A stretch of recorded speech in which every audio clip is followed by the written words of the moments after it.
Got it.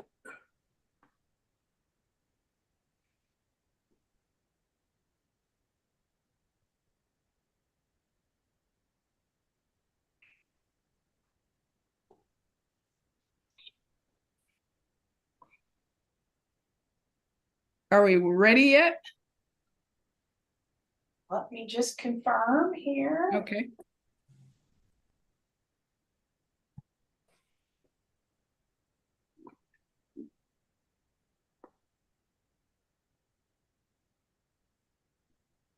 Okay, we are live. All right. Well, good afternoon. I'd like to open the meeting. The Trustee Business Committee of the Pension Board, PSRS STL. This is December 13th, 2023 at 4:33. Would you take rolls, Susan? Angela Banks. Here. Christina Bennett. Lewis Cross. Present. Sheila Goodwin.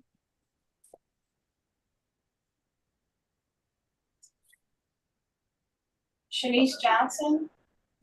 Present. Donna Jones. Yvette Levy. Bartel Mann. Bobby Richardson. Present. Albert Sanders. Present. And Doris Walker. Doris is here. Yeah, it looks like Doris is on mute.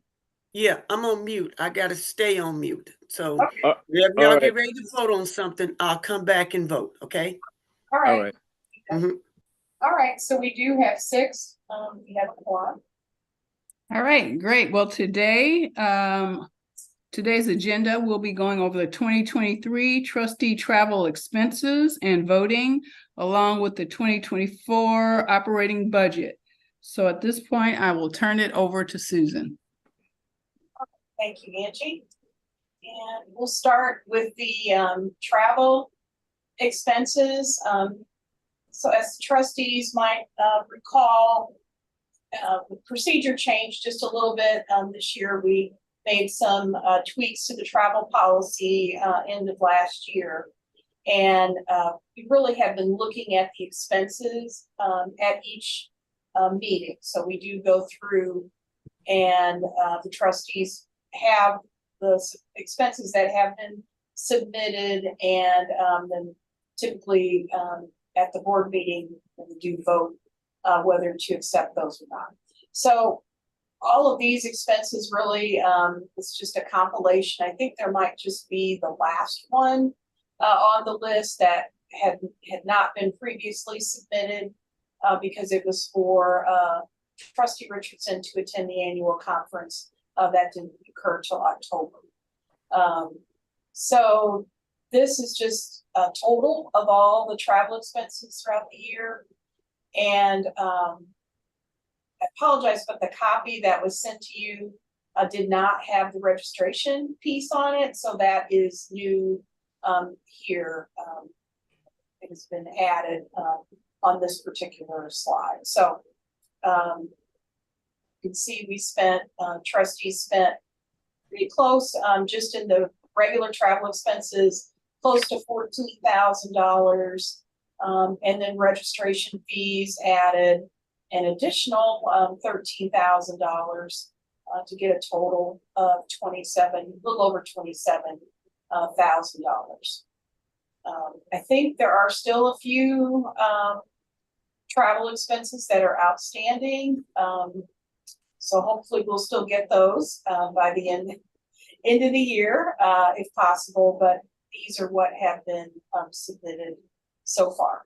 And all of these conferences are ones that are on that pre-approved list. The newest conference being the NPPFA conference that was recommended by ANCO last year. So we had trustees attend last year, It's in Wisconsin.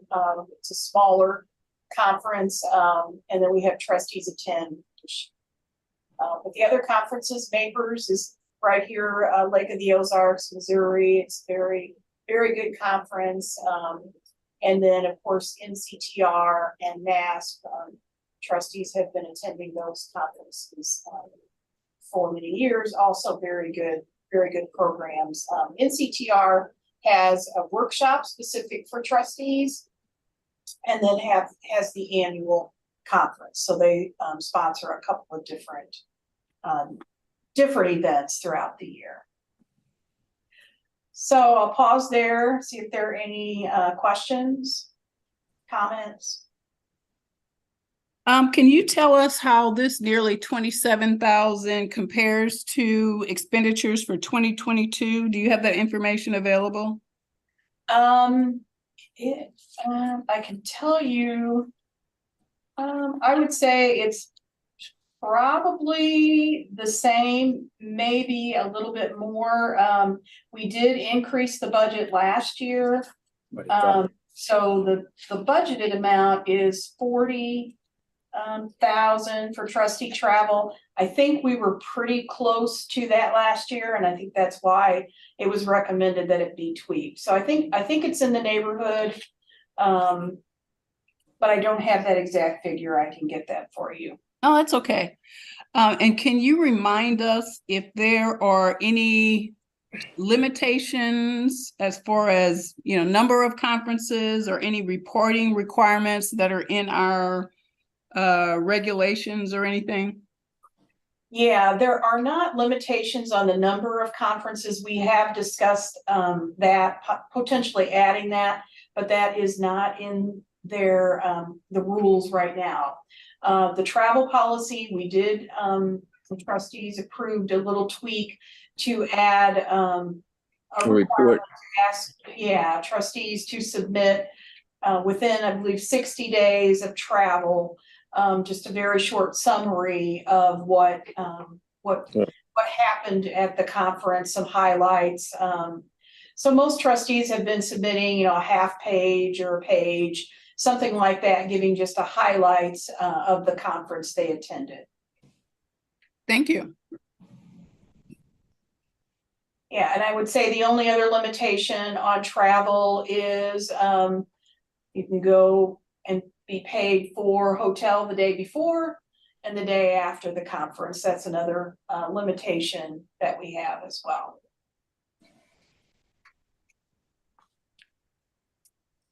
Anything else on the travel?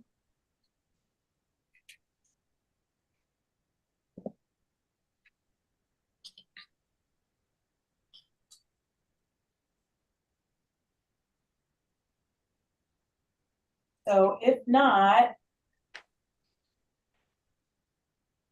what I want to do.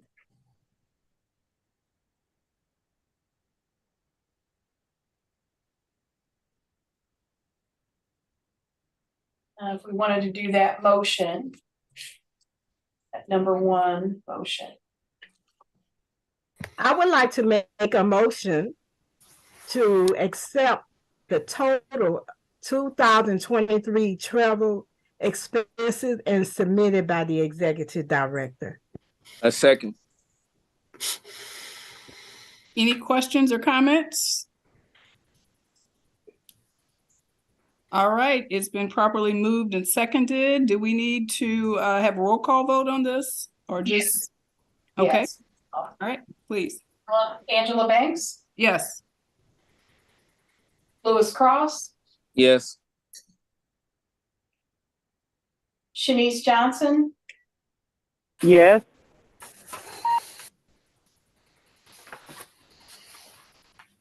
Bobby Richardson, Yes. Albert Sanders, Yes. Doris Walker. Yes. Okay, so we have 6, the motion carries. All right.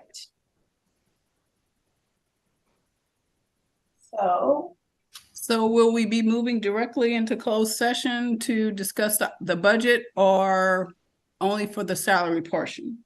Yeah, just the salary portion. So I'll bring up the document.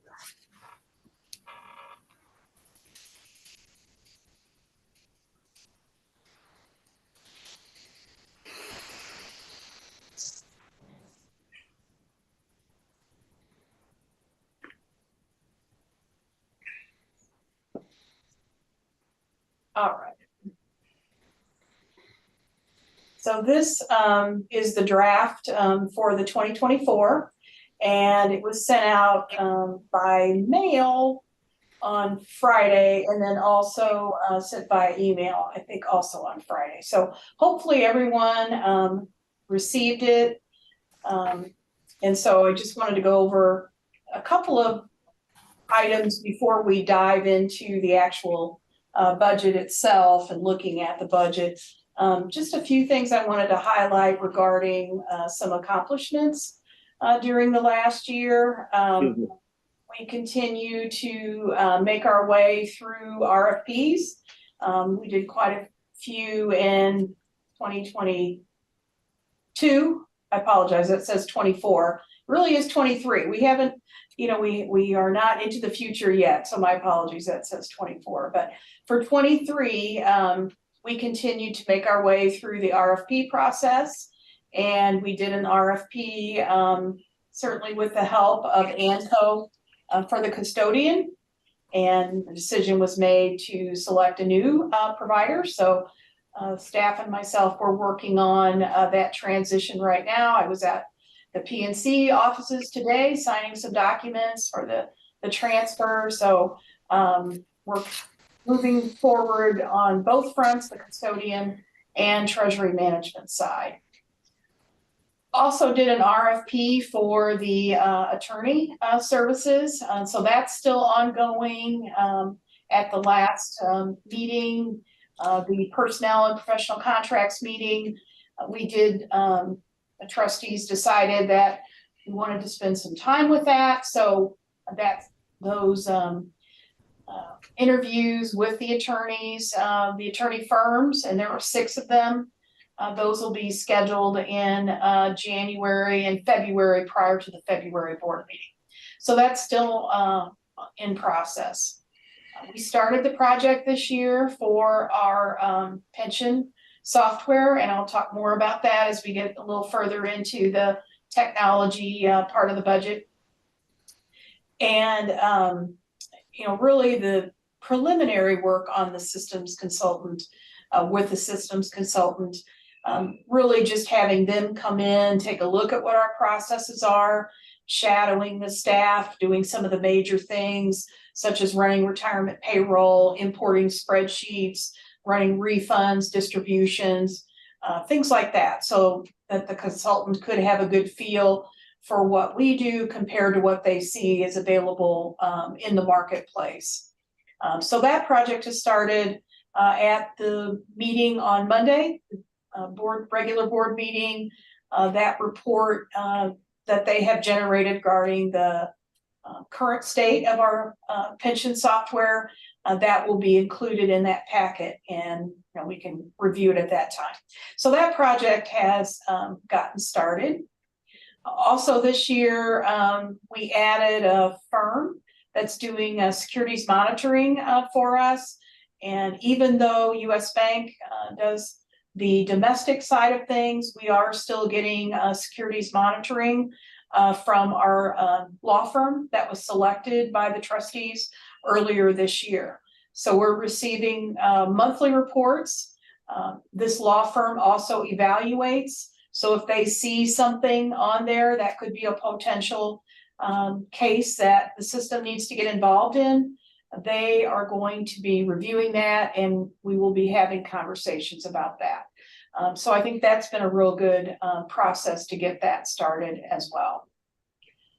Some other things that have happened this year, a lot on education.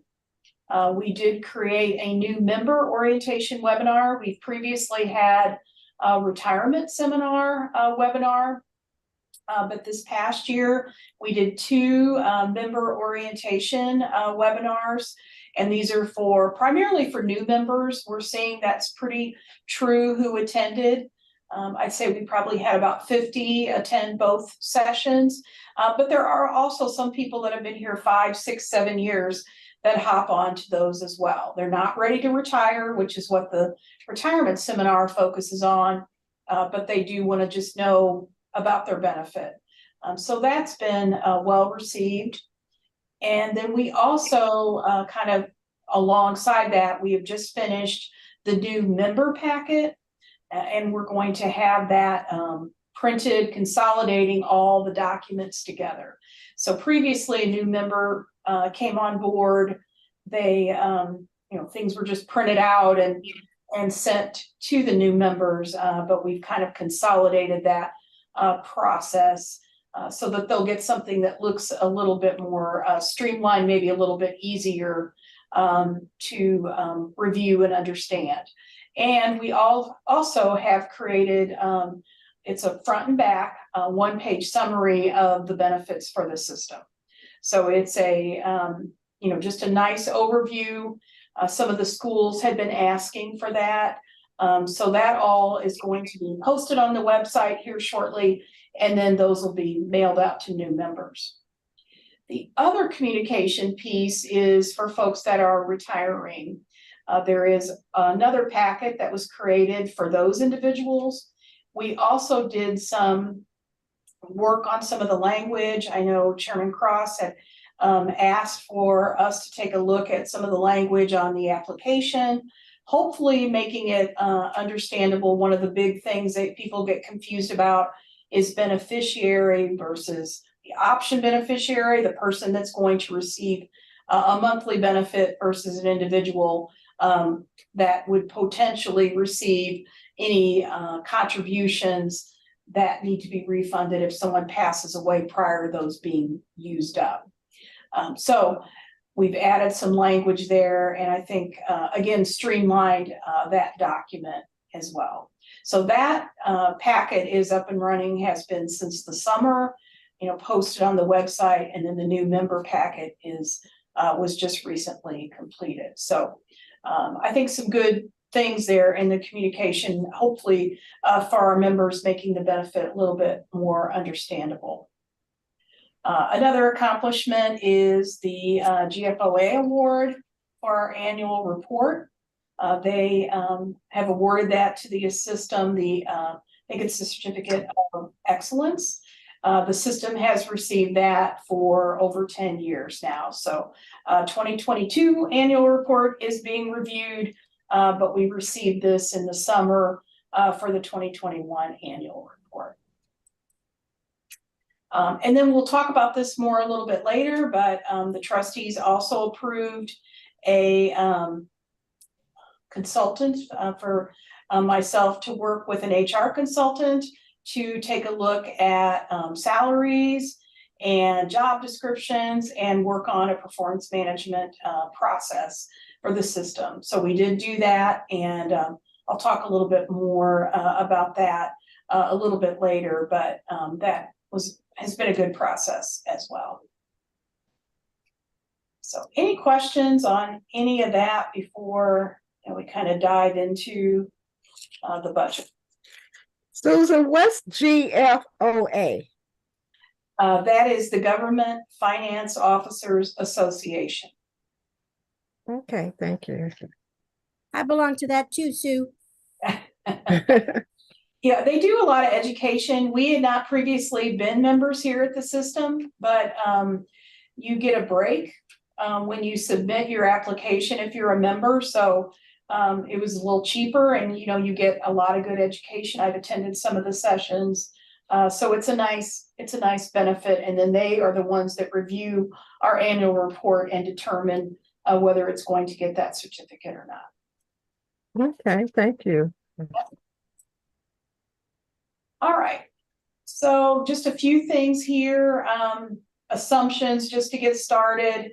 Asset assumptions are always very difficult. Obviously, end of September is a different market environment than what's going on right now. But a big part of the system's budget is paying fees to our managers. So we have to kind of look at what we think our assets are going to be, and then, you know, fees will be based upon that. So just based on where we were as of September 30th, those that assets we're looking at not quite 800 million, 795 million. Hopefully that's more, but we're kind of basing it on that. And then the fees for the investment managers, not really making any changes, again, based upon, you know, very similar. We have not spent all of this that was budgeted for 2023. So even if things go better in 24 and we have a better market, better returns, we pay the managers more, I think this will cover those gains as well. The trust and custody, made a few changes, recognizing that we're going to have a uniform cost from PNC. That's the 1.25 basis points. And again, since we're new with them, not really sure, you know, what that all is going to encompass. There might be some additional things. So we just added a little bit in there in case there were any additional fees. So this is, you know, what they had quoted to us, but again, you know, it's based on our asset size. So it's going to be a little bit of a savings than what we had previously. So just recognizing that new contract. No changes on ANCO. We'll say next year, 2024, believe it or not, will be our third year with ANCO. So that is, we started with them in 20, we selected them in 21, started in 22, and so have pricing through 2024. So we will need to discuss kind of going forward what we want to do, you know, with that consultant and then the actuary. Those were sent out for RFP the same year in 21, starting in 22. So no change with the investment consultant. Buck, that contract had included some CPI adjustments in there. So those are reflected in these dollars as well. So a little bit of an increase on the actuarial, but again, just recognizing what was in the agreement. And if anybody has any questions as I go through, you know, please feel free to stop. On the legal services, again, because that RFP is outstanding, we don't really know, you know, where we're going to land. I did include a little bit more in that budget. Again, just not sure where that's all going to play out. There is still also in the budget some extra dollars there. It's been in there the last 2 years. Hopefully next year we'll be able to have some legislation to introduce, and that's what those funds would be for someone in Jeff City, an expert, to help us work with the legislatures in getting that, you know, kind of guiding that through the process. So a little bit extra in there this year, again, mostly because of the ongoing RFP and the uncertainty there. With Anders, again, that is, we did that last year was our start with Anders. We did that in 22, actually starting this year. So we have some tweaks there again for next year. Again, just based on, you know, what was proposed during that RFP process. And then we also are still utilizing the outside service, Innova Payroll, for the staff payroll, and that has been working very well. Staff has access to an app or a website so they can check their vacation, sick balances, they can get their direct deposit statements. So it's been really nice, and it's fairly inexpensive. On the elections front, the this year we had 3 elections. We had a retiree election, and then we had 2 active administrator elections as well. So pretty heavy on the elections for 23. But in 24, we only have 1 active trustee election. So the budget, is pared down because we're not going to have multiple elections, multiple mailings. And also this year, we were fortunate in that we didn't have to do a second mailing on any of the elections. So that was a savings to us as well. But we do build that in so that if we do need to do a second mailing, and when I say a second mailing, that is if we send an election notice and we don't get if we don't get at least 2 candidates, then we do have to send a second notice to see if we can get at least 1 candidate. So after 2 mailings, then we would go with just 1 candidate. But if we had just 1 candidate at the beginning, then we would have to do another notice to get a second candidate to run. So that's some savings there. I'm going to come back to the technology here in just a minute and talk a little bit about the physician fees. Again, a change was made last year, partly because our prior provider just kind of out of the blue stopped providing that service. But actually the change has been very, very good. It's gone well. We submit everything. They've got a variety of experts throughout the country that can look at disability cases. We can either pick a specialist or allow them to kind of look at it and make that decision. We can decide if we need it expedited or not. We get reports online. So it's actually been a good transition there as well. So just tweaking that just a little bit. The new provider is which is AMR. They're a little bit more expensive than what we were paying, but the price had not been raised on the prior provider for many years, so it was a pretty low cost. So this provider is a little bit more expensive, but again, we get maybe a dozen or so disability cases throughout the year, and just wanted to make sure we're prepared in case we, for some reason would have extra applications. Question, Sue, on the disability, are they re-examined every 5 years, or what's the period from the time they file for disability to have I guess another examination to see if they're still disabled or whatever? Yeah, we actually send out yearly letters and just ask for updates from.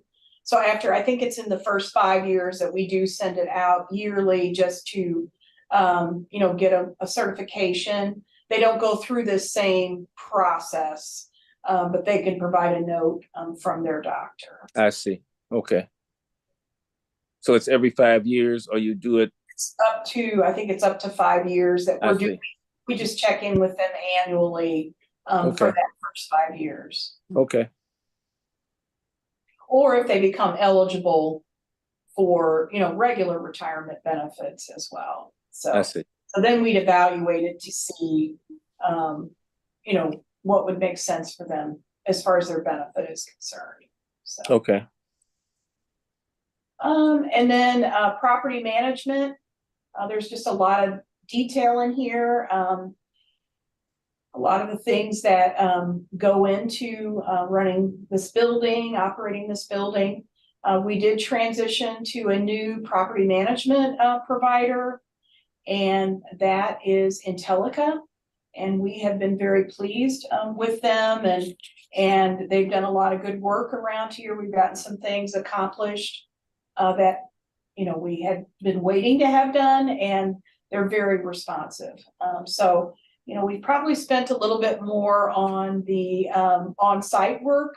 It's kind of we pay so much a month, $1,000 a month for the service, and So we do want to include in, and it's included in here, we wanted to, and it's very small, I think it's about $20 a month to do their work order system, where we're able to track the status of our work orders instead of sending emails to our contact. So we want to transition to that.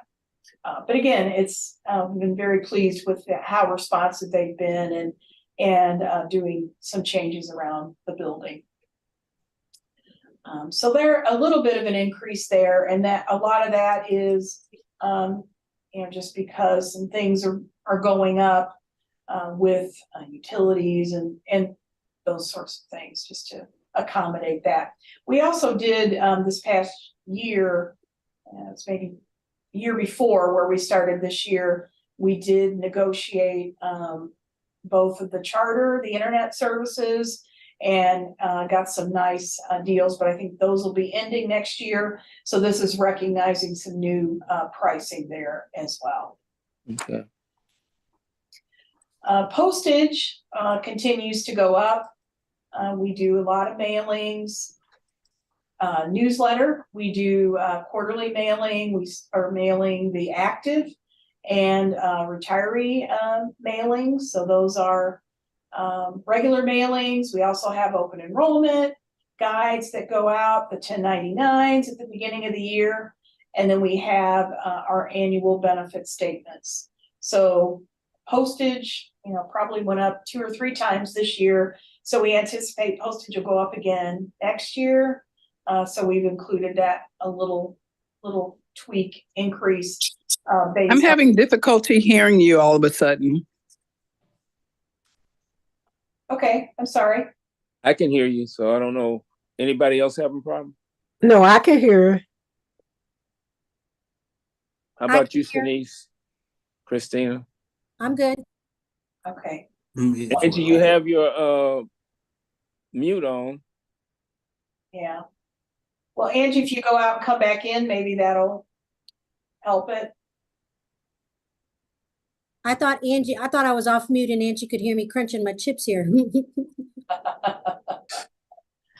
All right, so then printing, we are again printing the newsletters in-house.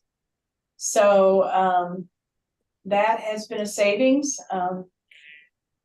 And we'll talk a little bit later when I get back to the technology about, well, actually my next category, we'll talk about the printer status, but we're able to print those newsletters in-house, and it really does save us, and saves us on time and saves us on cost. So minimal cost in here, but overall, most of the time those are printed 100%. And so how our printer contract works is we pay a quarterly fee, and then everything's included. We can make as many copies, color copies, we get all the toner. So it's a pretty nice deal. The only thing we would have to purchase is the paper when we're doing the newsletters. So that's a pretty good deal. So again, just a minor tweak in the printing budget just to accommodate perhaps cost increases. So again, this category here is some basic maintenance contracts that we have, and included in here also when we get back, and I'll talk about the technology here in just a second, but we are looking at replacing our printer. So the cost that's in there now is for the maintenance, but we have since 2019 had the main copier that we use, and so that's typically replaced every 5 years. So 2024 we would be looking at replacing that copier. We could keep the current one that we have, which is still in pretty good shape, and then just add this new copier, and that would allow us to continue to print things in-house. And again, it pretty much pays for itself with the deal that we have with Conoco. And then on the business insurance, there's a little bit there regarding what we know, and then there's a lot of unknown. So I've included what we don't know is the cyber liability, what that renewal is going to be. We know on our crime and our treasurer's bond, and then fiduciary, that's a little uncertain as well. So based on some feedback from Gallagher, our consultant, on our business insurance, we are just putting some dollars in there that we think will be within range of the premiums, but again, we won't know. Fiduciary, we will not work on until June. The June board meeting, the policy doesn't expire until July. And then the cyber liability is currently being worked on and the policy would expire January 31st. So our application is currently being. So that number is bigger simply because of the unknown and just based on the guidance from Cal. Trustee education, we again had tweaked it last year, so just recommending kind of keeping it the same. It seemed like we came within range of that, but keeping that the same. And then we get into the insurance piece of it. And so this number continues to decrease, which is a very good thing. It's not decreasing because we're losing members not enrolling in our plan. It's decreasing because we're moving members into our Medicare Advantage plan, and which is now a zero premium, guaranteed for 24 and 25. So this is a pretty significant savings for the system. In the past, this number budgeted has been over $2 million. So it's a decrease even over last year.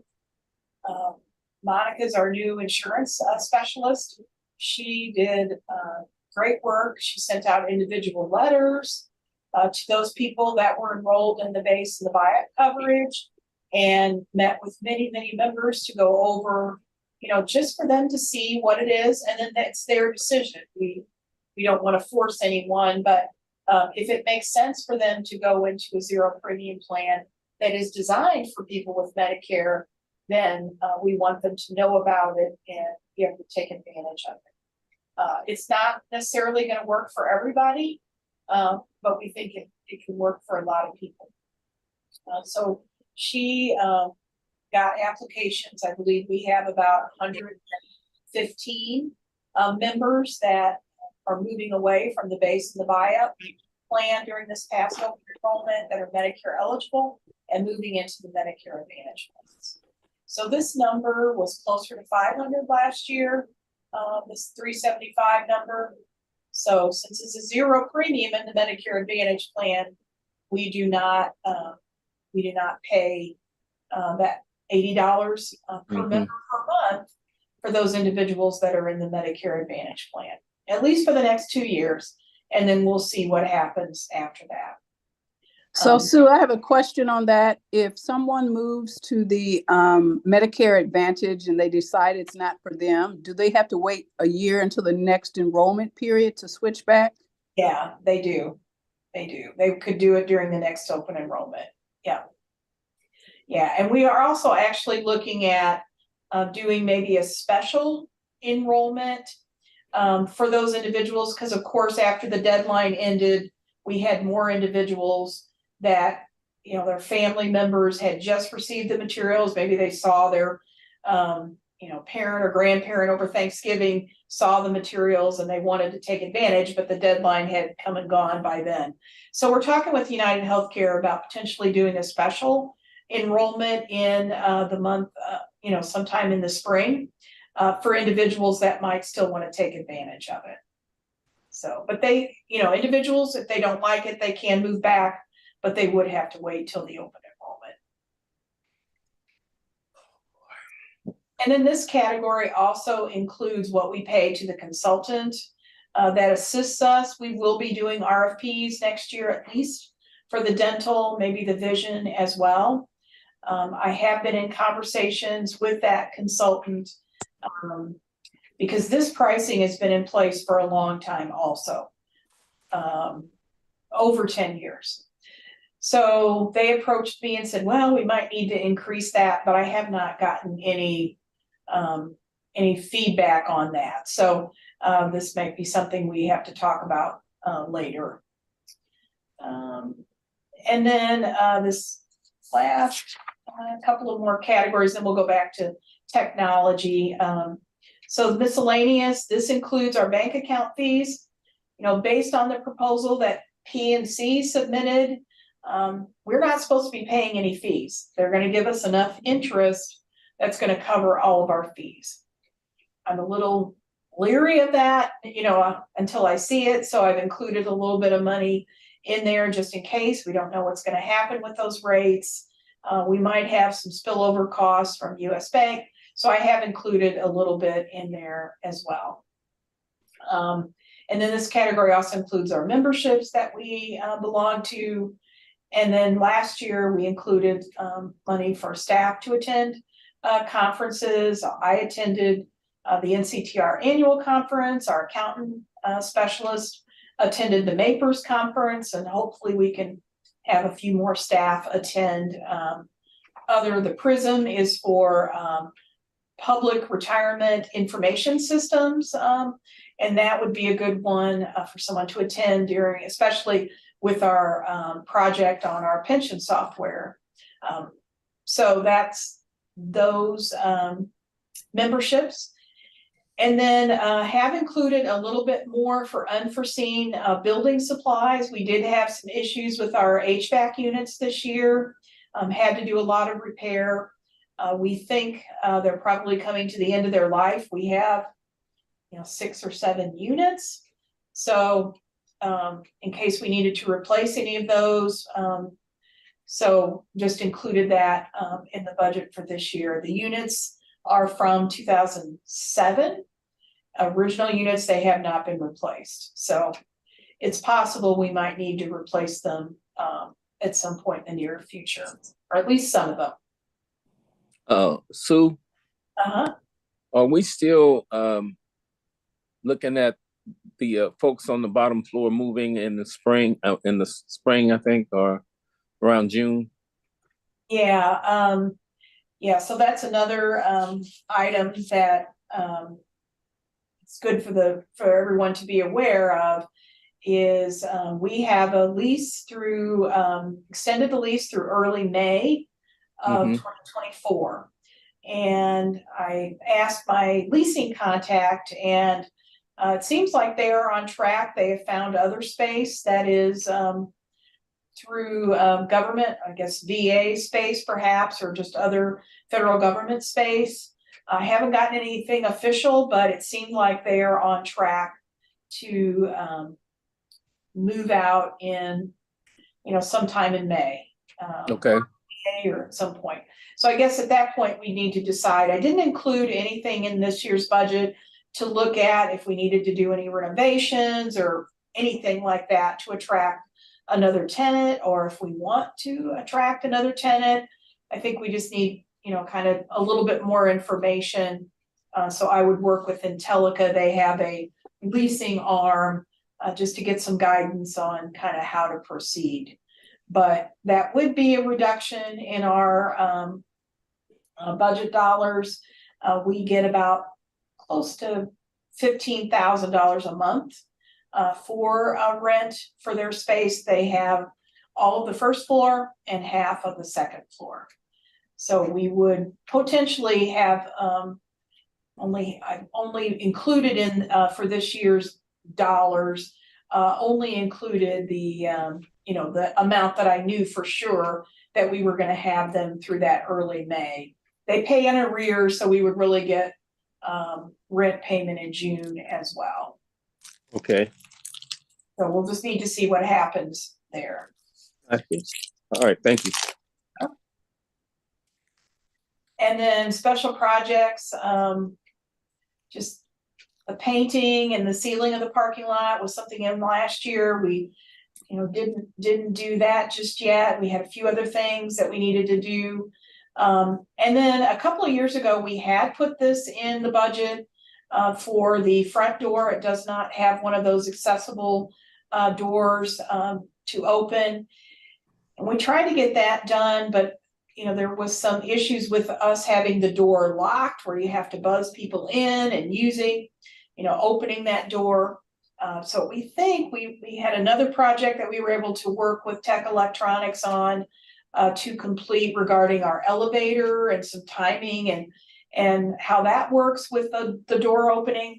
So we're optimistic that we might be able to actually get this automatic door opener. Especially now that we're having people coming in the building. I witnessed a couple a few weeks ago, trying to get out the door, somebody in a wheelchair, and it was not easy. So we really need to make that happen if we possibly can. So the dollars have been included in there again this year. I want to hop back up to technology. Unless anybody has any questions about anything so far. No. If on that last one about the was that the special budget, the 20,000 for the handicap accessible, Yeah, the it's special projects? Yeah, it's 7,000 for the door. Oh, Yeah. 7,000. Mhm. All right. Thank you. Susan, I had a question. Susan, Yes. okay, it seems like the different categories what we budgeted in 2023, we went over. Is that because of unforeseen prices or inflation is why we over everything we budget? You mean what's being requested for 2024? Well, or maybe I'm looking at it wrong. Like you say, Yeah, for these. example, legal service a budget 200,000 and we spent 280. Yeah, no, this is what I'm requesting for the 2024 budget. We have not spent 200,000. There is another sheet in your budget packet that's called the and I can pull it up, but it has each of the categories and how much it's anticipated that we spend for this year. So what was projected, and I think for legal, looking at about 105,000 that we've actually spent. So these dollars, and I probably should have explained that in more detail. So this is what's requested in the 2024 budget, and just as a point of reference is what we requested in the 2023 budget. Okay, I got you. Okay, thank you. I got it. Okay. All right, and then on technology, so this number is going to look a lot bigger. And the reason that's going to look a lot bigger is related to our pension software that we are, again, working on the consultant with. So let me pull up this other document so we can look at it in a little bit more detail.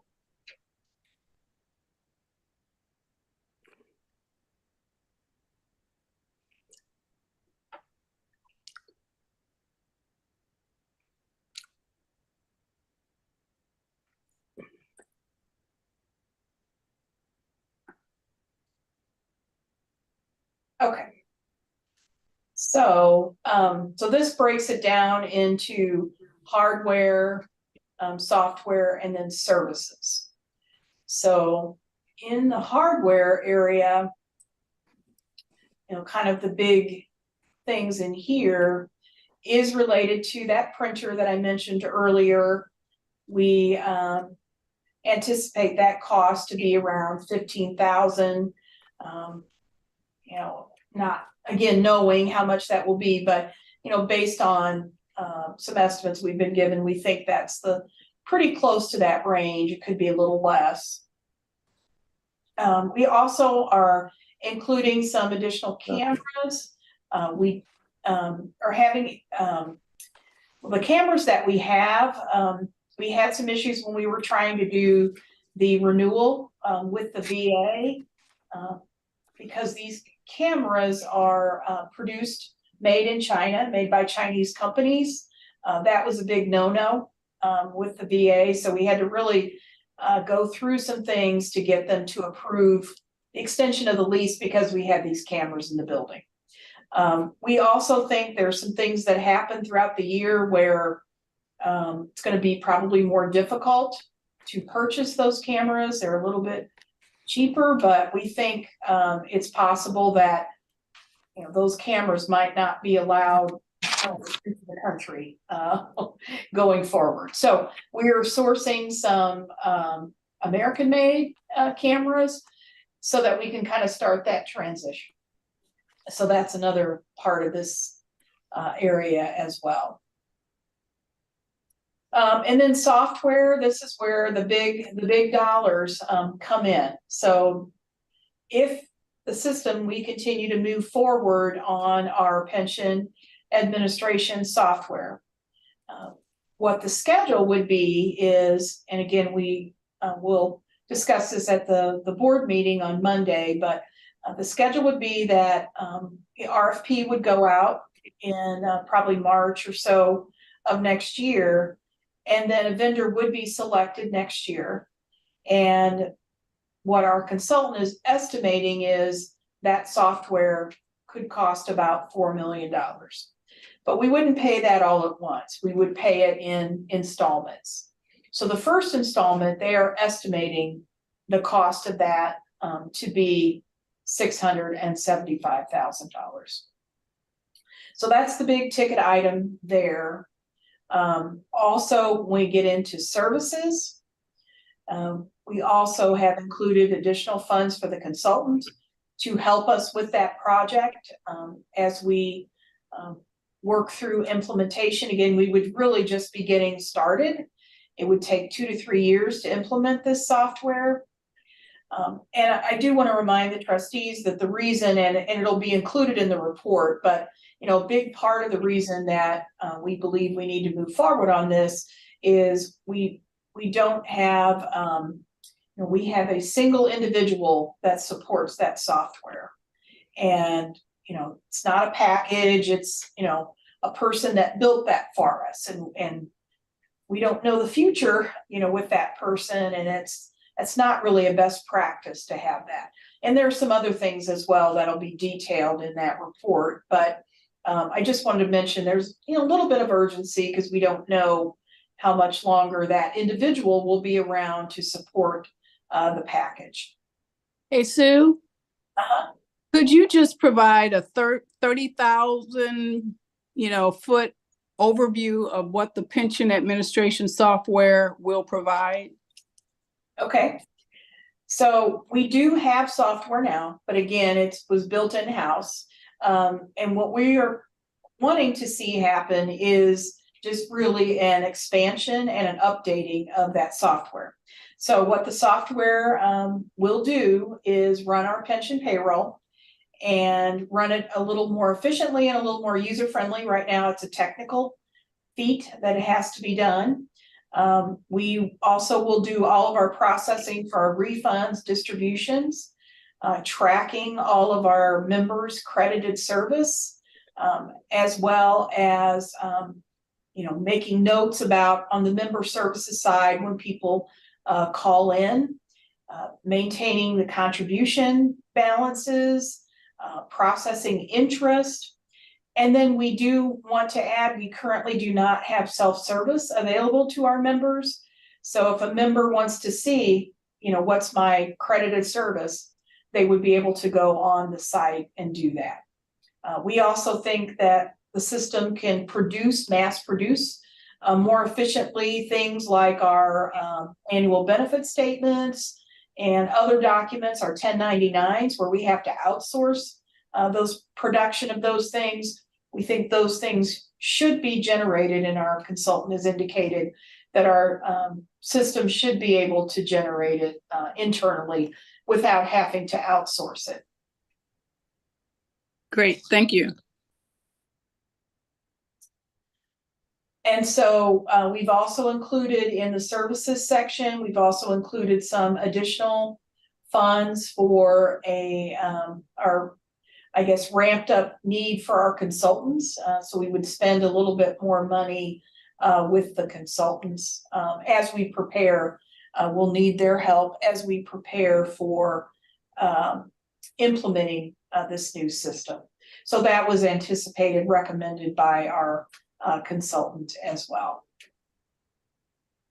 So that's a lot of information, a lot of money. Any other questions?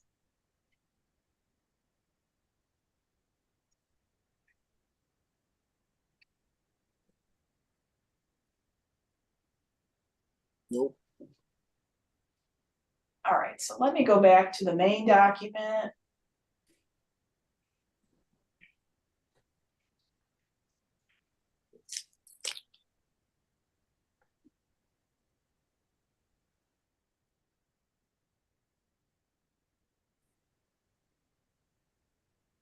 Yeah, so just that total amount is, is quite a bit more, again, just for recognizing of that. That pretty large expenditure. There was also a little bit more in there for the consultant than previous as well. So anything else on this main part of the budget?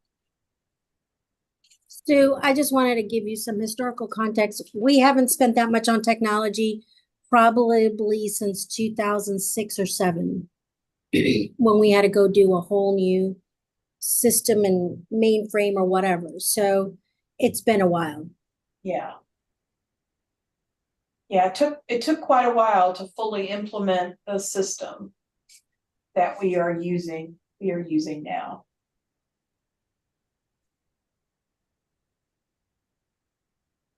All right. So if nothing else on this part, then we can move forward, and I would suggest that we do that in closed session. So let me get that motion up.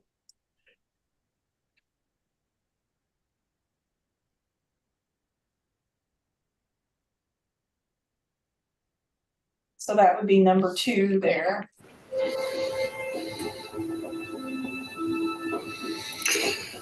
I make a motion to close the meeting, move into executive session to discuss personnel records pursuant to RSMO 610.02113. Richardson second.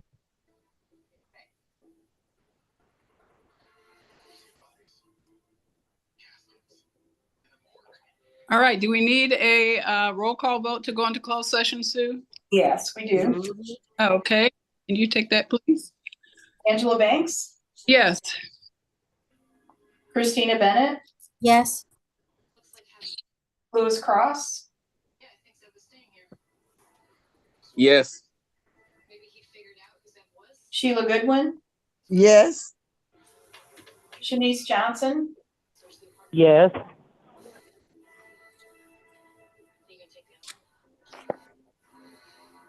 Bobby Richardson, Yes. Albert Sanders, Yes. Doris Walker. Yes. All right, so we do have 8, motion carries. Thing here.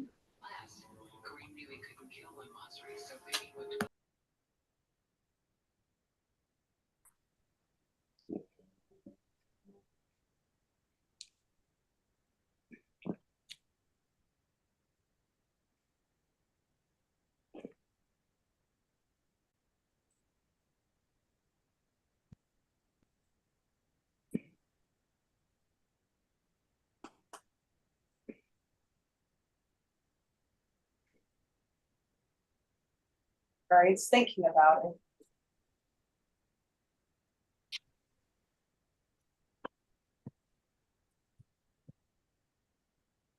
it.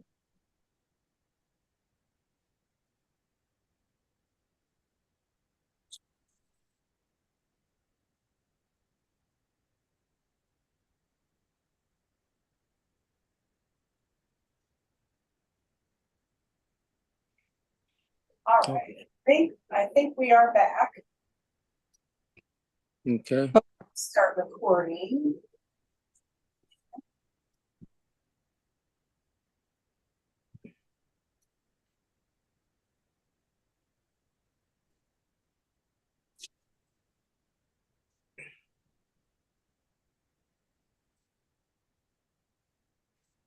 All right. Now we're back.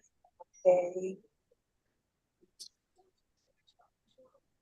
So I will put up this number, alternative number 4. Would be the motion.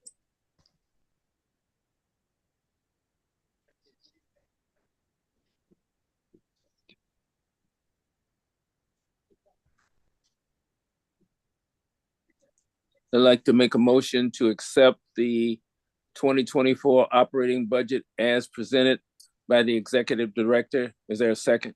Richardson, second. I'm sorry, Mr. Chairman, it would be the one with the last one that says with. Oh, I'm sorry. I'd like to make a motion to accept the 2024 operating budget as presented by the executive director with the modifications made by the Board of Trustees.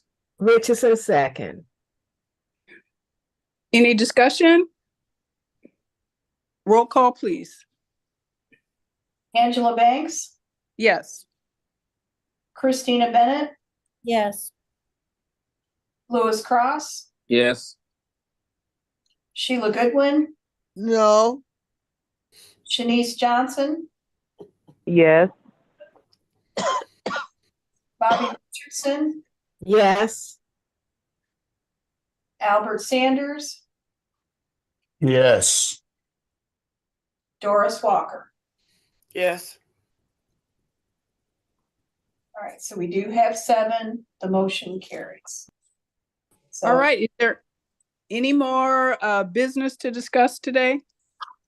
there's not. I appreciate everybody's attention through all of those details, and I will get the final information out to everyone for Monday's meeting to look at for the board.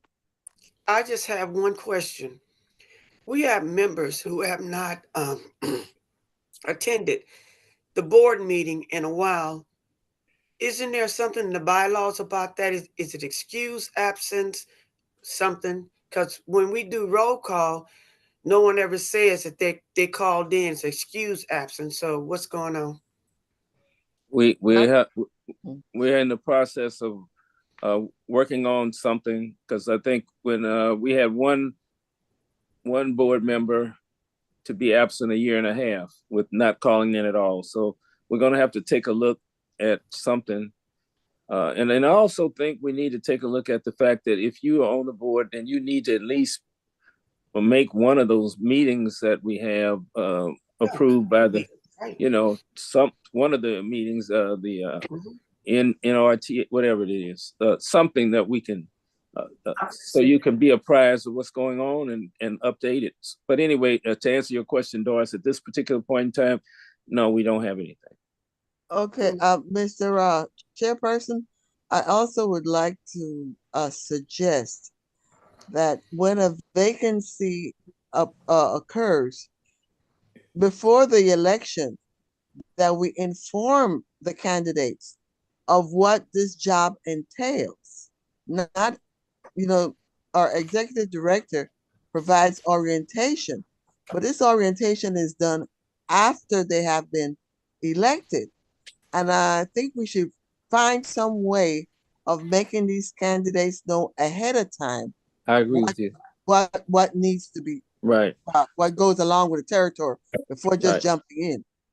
Okay, well, I think we can incorporate that into the absenteeism policy, or so we'll take a look at that. What would that fall under, Sue, in terms of? Yeah, I was just about to ask you, is that business or is that legislation?